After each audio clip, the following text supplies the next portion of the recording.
Women have worked at Caterpillar going all the way back to our founding in 1925. In fact, they even worked for our predecessor companies, Holt and Best, in the early 1900s as well. At first, it was not customary for women at Caterpillar to work on the shop floor. They primarily worked in Caterpillar's office space as secretaries, nurses, file clerks, and tabulators from the 1920s through the early 1940s. The one thing they were unable to achieve was an equal footing with the men on the shop floor. But this was all about to change. During World War II, American women entered the workforce in unprecedented numbers, especially in industries involved in war production. Companies like Caterpillar heavily recruited women workers to replace men who had been sent off to fight in the war. The U.S. government's Rosie the Riveter propaganda campaign encouraged this transition and created a symbol of inspiration for working women in America. For the first time, women were able to take an equal place with men in the factory.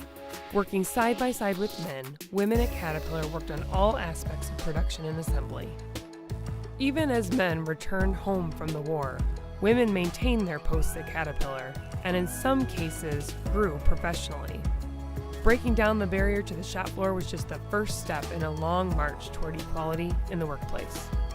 In the latter half of the 20th century, pioneering women at Caterpillar found success in positions that would have been unavailable to them before the war.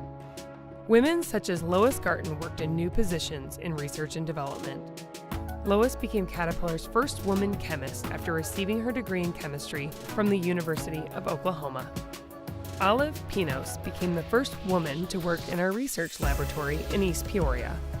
Virginia Spalding, who was employed in purchasing, was the first woman employee to receive an award from the Labor Management Committee for a suggestion to improve plant efficiency. Today, you will find women working at all levels of our organization in every type of occupation imaginable, enriching our company with their knowledge, skills, and abilities. And it is in large part because of the indomitable spirit of brave women in the 20th century. We owe them a great debt of gratitude.